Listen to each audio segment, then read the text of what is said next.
kung ano, bakit pumayag ang mga senador niyan? Marami yan sila. And we will expose them. And I will insist that they be tried for economic sabotage. Pag hindi nila tanggapin yung kaso na yan, I'll tell the Supreme Court now. Now is the time that we talk seriously. Nabilihan ng kaso. Ito, ipapile ko to. Economic sabotage, and I will arrest them. Lahat silang mga patikim ko sila paano ang buhay ng preso. Kung pati ako isasali nila, sasali ako doon sa prisuhan. Walang problema yan. Walang mawala sa akin. Wala akong pinapatakbong gobyerno. Pero hihilain ko sila kung ako titirahin nila. But I will make them, their life here on, very, very, very miserable. Matal kilala man sabihin na lang ninyo. Itong left, inunahan tayo. Kaya si Sal, narinig mo si, inunahan, nakaamoy ang mga ulol. And they think that they are the savior. No, they are not, because meron kaming comparison and we have.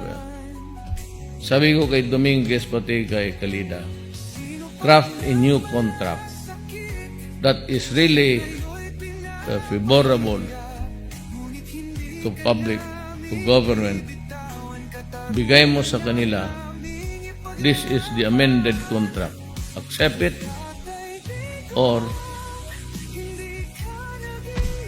nothing doing.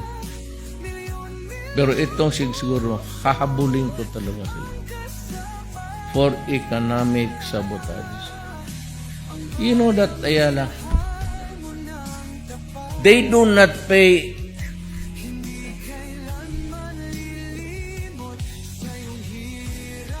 hanapin mo si Ayala kung saan puntahan ko. They do not pay corporate income tax. Ang corporate income tax, hinuhulog nila doon sa tao. Part of the binabayad mo sa tubig. Yung water treatment, they've been collecting for years to treat the water before it flows to the Manila Bay. Matagal na yan, anak ka ng putang ina niya. Walang water treatment, mga animal kayo. Mag-usap tayo ng paghinli. Tag-isang sampal kayo sa akin, maniwala kayo. Patikim ko sa inyo, pakita ko sa Pilipino paano magsampal ng mga milyonaryo. Bilyonaryo. Let's say kayo. Unahan ninyo ako, patayin ninyo ako, o puta na papatayin ko kayo. Sigurado yan. Inano ninyo ang Pilipino eh. Biro mo tubig niya, andoon sa contract, the Republic of the Philippines has been reduced to an artificial being because it will not, for purposes of this contract, this government is only addressed as government. Walang Republic of the Philippines, government of the... Tignan mo talagang, kung Pilipino ka, papayag ka ng gano'n? You think that you can really afford to bargain away the dignity of your country? At saka yung ating tubig, nilalagay nila not as a natural resource, but a commodity. Papaano yan? Tubig, kailangan ng tao, it's lahat ng yun ang tinitira nila, electric, tapos itong tubig. It's in the hands of the oligarchs who are a bunch of the son of a bitch. Hindi ako pwede nitong ganito. Ang ABS-CBN, yung bunganga ng inyong interest, they protect you. ABS-CBN has been a protector of your vested interest. Na kayo ngayon, mag-renew kayo ng contract.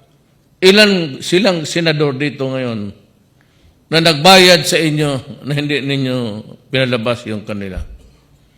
Una nilabas ninyo yung Catrillanes, yung using the children of a propaganda of theirs. Ako, naghingi lang ako kasi nagkapera lang ako nung nag-hit ako ng 32. Tinanggap ninyo ang 2 million ko. Niwala yung sabi, Rod, hindi pwede kasi gano'n. Hindi lang ako ninyo gano'n. Chase Escudero, lahat sa Congress. And you want us to bow down to your wealth and money and influence? Well, not with this administration. I am for the people and I will kill for the people. Wala tayong dyan. Buisit kayo. Kaya hindi ako pumupunta yung mga party-party ninyo. When you give me gifts. Bakit? Kailan ako nagsuot ng relo ng... Ilan kayong ito? Pati yung si Kim yung sa 38. Yung sa tax sa sigarilyo. You gave me a golden gun, gold-plated, 45. Mabuti hindi ko tinanggap kasi yun talagang ipapatay ko sa iyo, putang ina ka. Huwag mo akong bigyan para akong bata. O sige, okay na. Ito, may gold. Luko-luko ka pala. Hindi mo ako mabili. Sa totoo lang. Not with all your money.